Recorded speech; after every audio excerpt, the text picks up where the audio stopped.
Selamat datang di channel Liga Doa, tempat di mana kita berbagi, belajar, dan tumbuh bersama dalam perjalanan iman kita.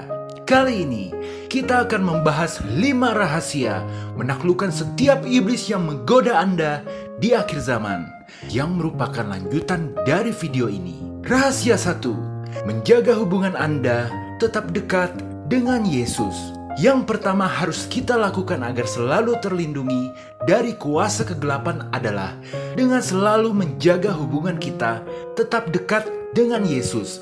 Cara terbaik untuk mengusir iblis yang tanpa disadari selalu mengganggu hidup Anda adalah dengan membiarkan mereka diusir sendiri oleh Yesus. Jangan ganggu domba-dombaku, wahai serigala.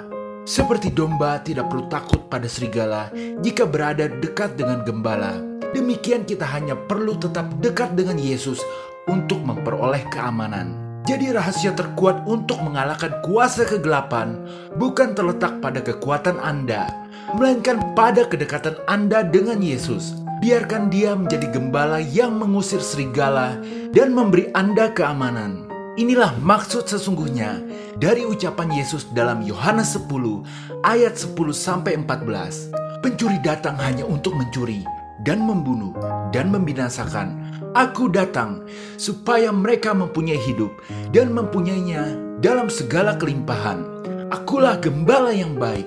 Gembala yang baik memberikan nyawanya bagi domba-dombanya.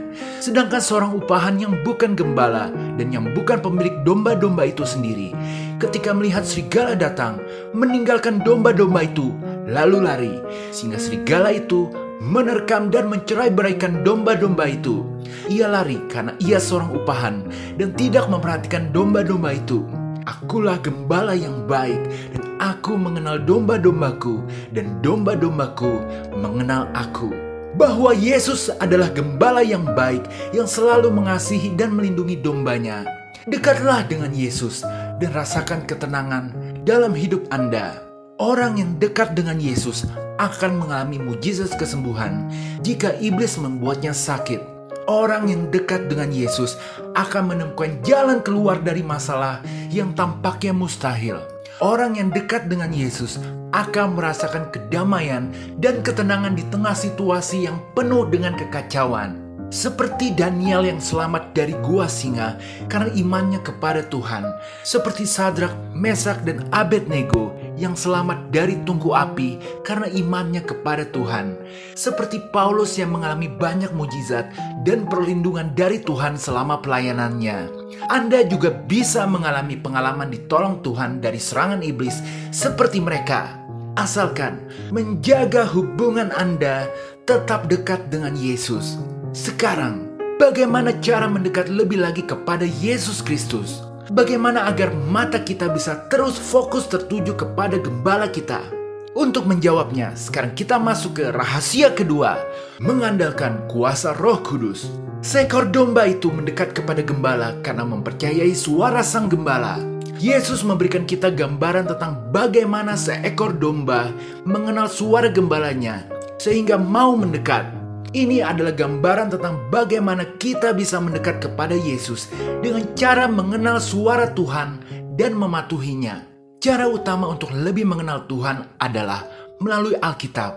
Namun, Tuhan tahu bahwa kita sering lupa, maka Dia mengirimkan Roh Kudus sebagai penolong yang akan mengingatkan kita tentang ajaran Yesus sebagai langkah yang harus kita lakukan untuk mendekat kepadanya. Jika Yesus memberikan arahan seperti gembala yang mengarahkan dombanya, ke kiri domba-dombaku, maka kita harus mengikuti arahan ke kiri itu. Jika kita tidak mengikuti, misal ke kanan, kita bisa tersesat dan menghadapi bahaya seperti domba yang terpisah dari kawanannya dan diserang serigala, yaitu iblis. Seperti yang Yesus katakan dalam Yohanes 14 ayat 26 dan 26.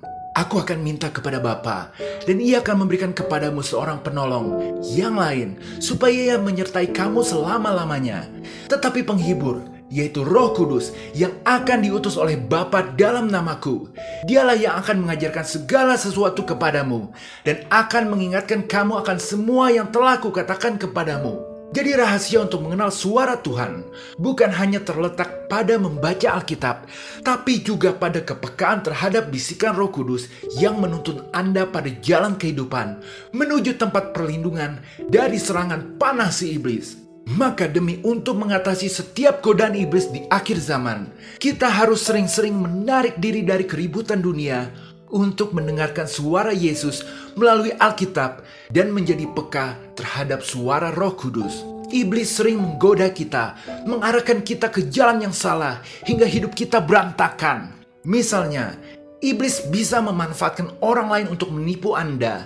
Namun, jika Anda mendengarkan dan mengikuti suara Roh Kudus, Anda bisa terhindar dari penipuan. Iblis juga bisa mengacaukan pikiran kita saat orang terdekat kita sakit, membuat kita jatuh ke dalam kebingungan. Namun, jika kita mendengarkan suara Roh Kudus, kita bisa menemukan solusi yang tepat untuk membantu mereka. Dan contoh lainnya, jadi itulah kuasa Roh Kudus yang akan mengingatkan, menuntun, bahkan sebagai kekang suci yang dapat mengontrol hidup kita, sehingga kita bisa menghasilkan buah rohani yang layak untuk kerajaan sorga. Akan tetapi, iblis pun pintar. Dia punya taktik licik. Rasul Paulus mengingatkan dalam Efesus 5 ayat 18, "Dan janganlah kamu mabuk oleh anggur, karena anggur menimbulkan hawa nafsu, tetapi hendaklah kamu penuh dengan roh." Orang yang mabuk sangat rentan terhadap serangan iblis, karena kondisi mabuk membuat kita kehilangan kendali atas pikiran kita dari Roh Kudus, sehingga kita menjadi jauh dari Tuhan. Sayangnya, iblis mengetahui hal ini. Ia tahu bahwa ketika manusia mabuk, pertahanan mereka menjadi lemah, sehingga mudah diserang dan ditarik ke dalam kegelapan, menjauh dari Tuhan. Yang perlu kita sadari, penyebab mabuk bukan hanya alkohol. Banyak hal di dunia ini bisa membuat kita mabuk, seperti mabuk cinta, mabuk kekayaan, mabuk kekuasaan, mabuk kebiasaan buruk, mabuk dengan pikiran sendiri, dan masih banyak lagi kemabukan yang dapat menimbulkan hawa nafsu itu. Lalu bagaimana solusinya? Bagaimana cara menaklukkan taktik iblis yang jahat ini karena mengincar natur kedagingan kita ini? Oleh karena itu, kita masuk ke rahasia 3, menguasai senjata ilahi. Kenyataannya, Tuhan telah membekali semua orang percaya dengan perlengkapan senjata ilahi untuk melawan iblis yang mengincar kedagingan kita. Tetapi Tuhan tidak memaksa kita untuk menggunakannya. Ini semua adalah pilihan dari kehendak bebas kita. Tanpa menggunakan perlengkapan senjata ilahi ini, kita pasti kalah dengan iblis, karena iblis mengincar kedagingan kita.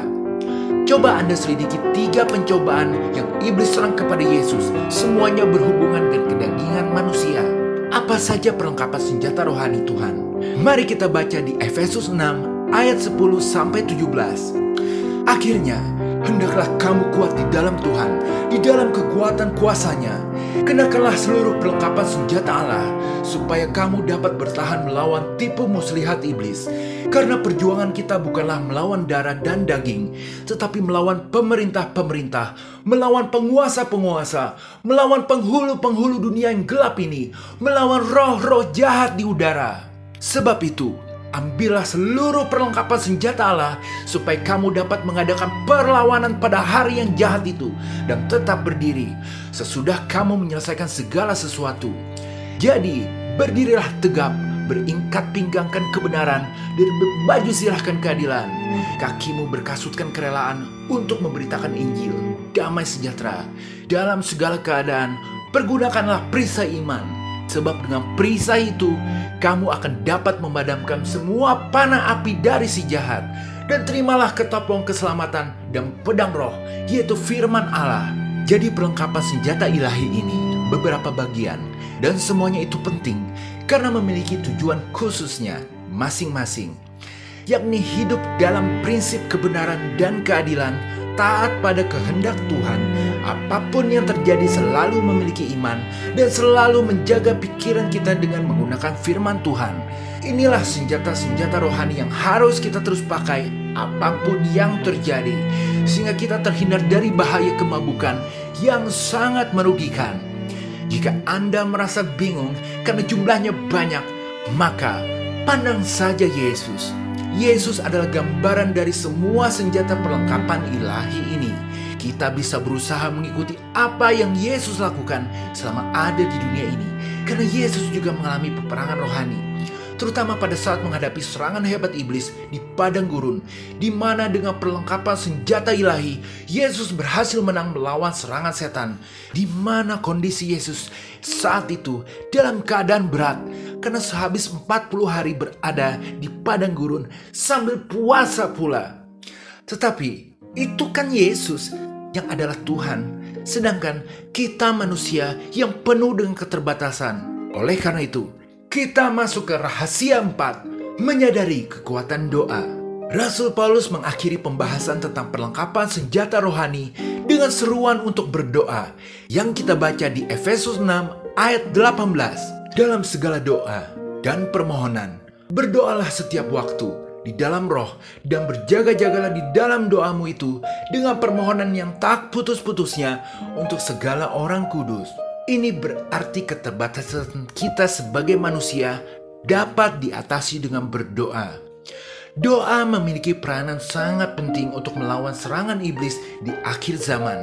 Kita diperintahkan untuk berdoalah setiap waktu, seperti kita bernafas. Jadi bisa dibilang doa adalah nafas hidup orang Kristen. Ini sama dengan Yesus perintahkan dalam Matius 7 ayat 7-11. Mintalah, maka akan diberikan kepadamu. Carilah, maka kamu akan mendapat. Ketoklah, maka pintu akan dibukakan bagimu. Karena setiap orang yang meminta, menerima, dan setiap orang yang mencuri, mendapat, dan setiap orang yang mengetok, baginya pintu dibukakan. Adakah seorang daripadamu yang memberi batu kepada anaknya jika ia meminta roti? Atau memberi ular jika ia meminta ikan? Jadi jika kamu yang jahat tahu memberi pemberian yang baik kepada anak-anakmu, apalagi Bapamu yang di sorga, ia akan memberikan yang baik kepada mereka yang meminta kepadanya. Agar kita berdoa tidak jemu-jemu, teruslah meminta kepada Tuhan, terus berharap kepada Tuhan, dan terus mencari segala berkat yang Tuhan janjikan untuk kita semua. Tuhan yang Maha Kuasa akan mendengar setiap doa kita, karena Yesus telah menjadi imam besar bagi kita. Bayangkan kita bisa berkomunikasi dengan Tuhan, Sang Pencipta alam semesta secara langsung, dengan berdoa dalam nama Yesus. Segala keterbatasan kita bisa Tuhan bantu lewat ucapan doa kita, sehingga iblis yang berniat untuk mengganggu kita, menunggu kita lengah, tidak akan mendapat kesempatan. Tetapi perlu diingat bahwa penghalang utama dari doa kita itu kalau kita tidak mau mengampuni orang. Ini penghalang utama doa kita tidak dijawab Tuhan. Karena kalau kita tidak mau mengampuni, maka dosa kita tidak akan diampuni. Dengan demikian, doa kita akan terhalang. Jadi bagi orang Kristen yang masih ada kepahitan atau dendam, dipastikan hidupnya cepat atau lambat akan menemui kehancuran. Entah di bidang kesehatan, keuangan, pendidikan, karir maupun hubungan, karena terkena serangan panah api iblis. Kita semua pastinya tidak mau hal ini terjadi. Maka di era akhir zaman ini, penting bagi kita untuk selalu mengampuni orang-orang yang bersalah kepada kita, agar kita juga diampuni dosanya oleh Tuhan, agar doa kita tidak terhalang, agar kita bisa menaklukkan setiap iblis yang menggoda kita di akhir zaman. Haleluya, amin. Sekarang kita memasuki rahasia terakhir, yaitu rahasia 5, memahami peran malaikat dalam hidup kita. Malaikat adalah makhluk ciptaan Tuhan yang bertugas untuk melayani kita. Kita lihat dalam Ibrani 1 ayat 14. Bukankah mereka semua adalah roh-roh yang melayani, yang diutus untuk melayani mereka yang harus memperoleh keselamatan?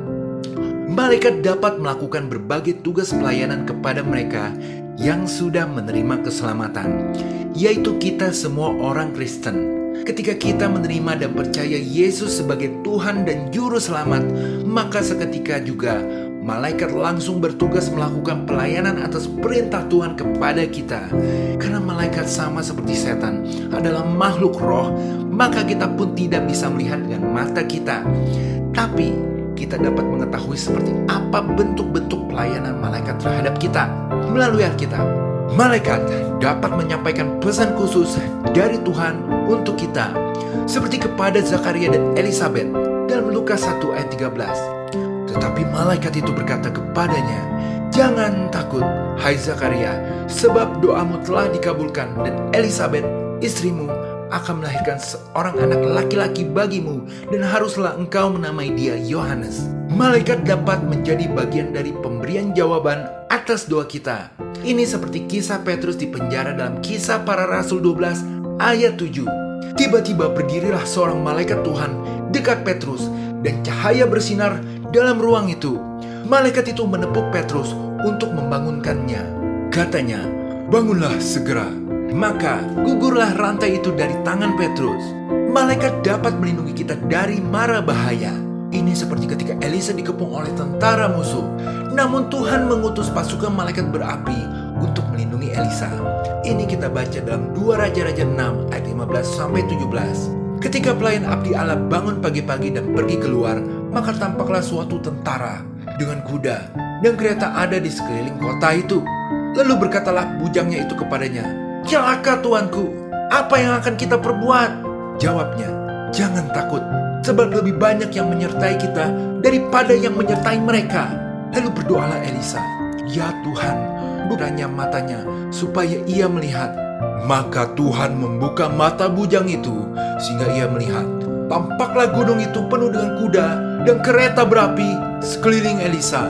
Dan yang terakhir, pelayanan malaikat untuk melayani pada saat momen kita mengalami kematian. Kita baca dalam Lukas 16 ayat 22. Kemudian matilah orang miskin itu, lalu dibawa oleh malaikat-malaikat ke pangkuan Abraham. Sungguh luar biasa. Pada intinya, pelayanan malaikat itu berasal dari perintah Tuhan untuk kita, semua orang percaya. Dan peran malaikat akan semakin meningkat hingga mencapai puncaknya saat akhir zaman tiba, di mana malaikat Tuhan dengan pimpinan Mikael akan diperintahkan Tuhan menumpas iblis. Luar biasa. Terpujilah Tuhan. Amin. Sebagai penutup, demikianlah 5 rahasia menaklukkan setiap iblis yang menggoda Anda di akhir zaman, yaitu rahasia 1, menjaga hubungan Anda tetap dekat dengan Yesus. Rahasia 2, mengandalkan kuasa Roh Kudus. Rahasia 3, menguasai senjata ilahi. Rahasia 4, menyadari kuasa doa. Dan rahasia 5, memahami peran malaikat. Akhir kata, Roma 8 ayat 37-39. Tetapi dalam semuanya itu, kita lebih daripada orang-orang yang menang oleh Dia yang telah mengasihi kita. Sebab aku yakin bahwa baik maupun hidup, baik malaikat-malaikat maupun pemerintah-pemerintah, baik yang ada sekarang maupun yang akan datang, atau kuasa-kuasa, baik yang di atas maupun yang di bawah, ataupun sesuatu makhluk lain, tidak akan dapat memisahkan kita dari kasih Allah yang ada dalam Kristus Yesus, Tuhan kita. Kuasa iblis tidak mampu mengalahkan kasih Tuhan bagi kita. Haleluya, amin. Jika berkenan, berilah like, share, dan subscribe. Tuhan Yesus memberkati.